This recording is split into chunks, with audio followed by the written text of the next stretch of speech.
जय श्री कृष्णा दोस्तों, जय श्री राधे। और आप सभी का शुभ दिन होवे। जैसा कि अ, आज के दिन भी लोगों ने ठंडा पूजा है। सब हर 2 किलोमीटर की दूरी पर अलग अलग रीति है, अलग अलग संस्कार है, अलग अलग रिवाज है। इसलिए आपको फिर से एक बार ठंडे की शुभकामनाएं। और दूसरा दिन दशा माता का है, जो अ, घर की दशा के लिए पूजा करती है महिलाएं। उन सभी महिलाओं को मेरी तरफ से हार्दिक शुभकामनाएं, क्योंकि ये जो संस्कृति जो बचाए हुए हैं, ये अ, अधिकांश महिलाएं बचाए हुए हैं, जो घर से जुड़ी होती हैं, संस्कारों से जुड़ी होती हैं अपने। और क्या कहना चाहिए कि अपने परिवार को संभालने के लिए, अपने परिवार की मंगल कामना के लिए कोई भी व्रत पूजा पाठ से नहीं चूकती हैं, करती रहती हैं।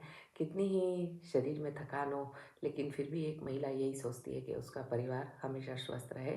और फिर से उन सभी महिलाओं को मेरी ओर से हार्दिक शुभकामनाएं, जो पूरा दिन भर खटने के बाद भी अपने परिवार के लिए, आज ठंडा है ये बनाना है, आज कल व्रत है ये करना है वो करना है, जो सब दिन सोचते रहती है, उन्हीं महिलाओं को।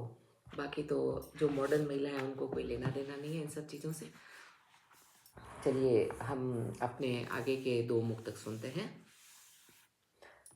जंजीरों ने कर्तव्यों के बीच, जंजीरों ने कर्तव्यों के बीच पांव जकड़ लिए हैं मेरे।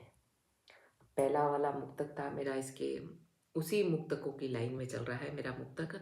मन करता है मैं भी चलूं आसमान को छूने को। ये मैंने परसों बीते दिन में जो मुक्तक डाला था, पंख फैलाकर झूमूं नाचूं, नव गगन को आसमां को छू लूं मैं, उसी के लिए आगे का ये मुक्तक चल रहा है मेरा। कर्तव्यों की जंजीरों ने, या जंजीरों के कर्तव्यों के बीच में आकर पाँव जकड़ लिए हैं मेरे, पाँव जकड़ लिए हैं मेरे। पंख लगे हुए थे मुझ में, पंख लगे हुए थे मुझ में, फिर भी कुछ परिस्थितियों ने पंख कतर दिए मेरे, फिर भी कुछ परिस्थितियों ने पंख कतर दिए मेरे। कर्तव्यों की जंजीरों ने, मतलब एक इंसान को कर्तव्य हमेशा मार डालता है, क्या कहते हैं ना, कत्ल कर देता है। जरूरी नहीं कि आप खंजर से, फांसी से, तलवार से या किसी और से मरेंगे। आपको कर्तव्य भी एक जिंदा लाश बना के छोड़ देता है। ये कर्तव्य ऐसा ही है, और इस कर्तव्यों को जीते जी निभाते निभाते हम मरणासन हो जाते हैं, एक जिंदा लाश की तरह हो जाते हैं। फिर भी यही मिलेगा सुनने को कि क्या करा, ये तो सभी करते हैं, चाहे पुरुष हो चाहे स्त्री हो। आप मेरी पोस्ट, मेरे लिखे हुए को अन्यथा न लें, पुरुष स्त्री दोनों समान है मेरे लिए, और मैं सबको बराबर इक्वल नज़र की देख से सोचती हूँ। पुरुष की भी भावनाओं को सोच के मैं लिखती हूँ मेरी लाइनें, और मैं स्त्री को भी देख के समझ के फिर लिखती हूँ। कर्तव्यों की जंजीरों ने पांव जकड़ लिए हैं मेरे, पंख लगे हुए थे मुझ में, फिर कर्तव्यों ने कतर दिए मेरे। मतलब पंख लगे हुए थे मुझ में, फिर भी उन पंखों को इन कर्तव्यों ने कैची चला दी कि नहीं, ये करने से ऐसा हो जाएगा, वो करने से ऐसा हो जाएगा, लोग क्या कहेंगे, आज ये जिम्मेदारी निभानी है, आज वो जिम्मेदारी निभानी है। और इस बीच में इंसान अपनी इच्छाओं को अपने साथ ही जिंदा लाश बना के उन ख्वाहिशों को भी गला घोट देता है। चलिए आगे की। यूं ही नहीं मैं उड़ना चाहूँ, यूं ही नहीं मैं उड़ना चाहूँ, सपनों की उड़ान फिर काहे को भरने के लिए। यूं ही मैं उड़ना नहीं चाहूँ। जब हमारे को कोई कहता है आपने ये नहीं करा, तो हम कहते हैं यूं ही नहीं करा, लेकिन हम सच बात नहीं बता पाते किसी को कि हम करना तो चाहते थे, लेकिन इन कर्तव्यों ने हमारे को जंजीरों में जकड़ लिया, इन कर्तव्य ने हमारे को जंजीरों में रगड़ लिया। कोई अपनी सच बात नहीं बताता, मन की व्यथा, बस वो यूं ही कह देता है कि यूं ही नहीं करा हमने। कर्तव्यों की जंजीरों ने पांव जकड़ लिए थे मेरे, पंख लगे हुए थे मुझ में, पंख लगे हुए थे मुझ में, इन कर्तव्यों ने मेरे पंख कतर दिए, इन कर्तव्यों ने मेरे पंख कतर दिए। यूं ही नहीं मैं उड़ना चाहूँ, यूं ही नहीं अब मैं उड़ना चाहूँ, सपनों की उड़ान भरने के लिए, सपनों की उड़ान भरने के लिए। चलिए अगला मुक्तक सुनते हैं।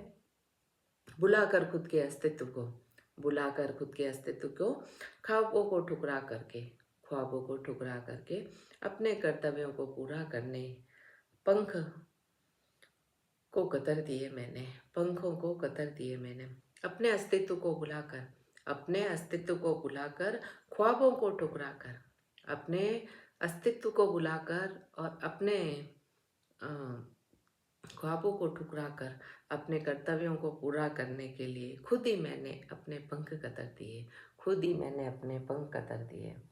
यूं ही नहीं मैं अब उड़ना चाहूँ, यूं ही नहीं अब मैं उड़ना चाहूँ, सपनों के पंख खुद ने ही मैंने कतर दिए मैंने, सपनों के पंख मैंने। अपने खुद के अस्तित्व को बुलाकर हर इंसान अपनी जिम्मेदारी पूरी करता है, चाहे पुरुष है, चाहे वह स्त्री है, कोई भी है प्राणी, अपने अस्तित्व को बुलाकर अपनी जिम्मेदारियों को पूरी करने के लिए, अपने कर्तव्यों को पूरा करने के लिए, अपने ख्वाबों को ठुकरा कर, अपने ख्वाबों को कैरम की गोटी की तरह, जैसे ही वो रानी को अंदर डालने के लिए करता है, वैसे ही वो कर्तव्य हमारे को बांध के रखे हुए हैं शट देनी से, कि जब अंदर रानी गई और लगता है कि हम जीत गए, लेकिन जीतते नहीं है दोस्तों। फिर एक नया पड़ाव जिंदगी का शुरू हो जाता है, फिर कोई नया कर्तव्य आ जाता है और फिर वो हमको बांध के रख लेता है, और हम ऐसे ही इन कर्तव्यों को पूरा करते करते करते कब हम खुद पूरे हो जाते हैं। इसलिए दोस्तों थोड़ा खुद के लिए भी जिए, खुद के लिए समय निकालें और खुद को संवारें। संवारने का मतलब ये नहीं है कि नैन भटका करें, टीका टमकी करें। संवारने का मतलब है कि खुद को भी स्वस्थ रखें इन कर्तव्यों के बोझ तले, क्योंकि कोई आपको नहीं कहेगा कि बैठ जाओ थोड़ा रेस्ट कर लो, कोई नहीं कहेगा ना। तो हाँ, स्त्री एक बार को इस चीज़ के लिए मैं स्त्री की तरफदारी करूँगी। वो स्त्री कितनी भी थकी भी होगी लेकिन फिर भी अपने घर के मेंबरों को कहेगी बैठ मैं लेके आती हूँ, उठने का प्रयास करती है, बीमार होती है तो। हाँ, ये बात मैं पुरुष का मैं साथ नहीं दे सकती, क्योंकि पुरुष नहीं उठ पाते हैं। कुछ एक पुरुष ऐसे होंगे लेकिन पुरुष नहीं उठते हैं। पुरुष कहते हैं तुम कर दोगी तो क्या हो जाएगा, मैं भी तो पूरे दिन भर थक के आया हूँ। इसलिए दोस्तों सबका शरीर एक जैसा है, थोड़ा बहुत सब अपने अपने आप में खुद को संवारें, ताकि आप स्वस्थ रहेंगे तो आप आगे चलेंगे और आप आगे दौड़ेंगे। जय श्री कृष्णा दोस्तों। मेरे वीडियो को लाइक और सब्सक्राइब करने के लिए, और आप कहाँ कहाँ से मुझको मेरे वीडियो को देखते हैं उसके लिए आप सभी को साधुवाद। जय श्री कृष्णा। फिर से एक बार दशा माता की आप सभी को हार्दिक शुभकामनाएं। जय श्री कृष्णा।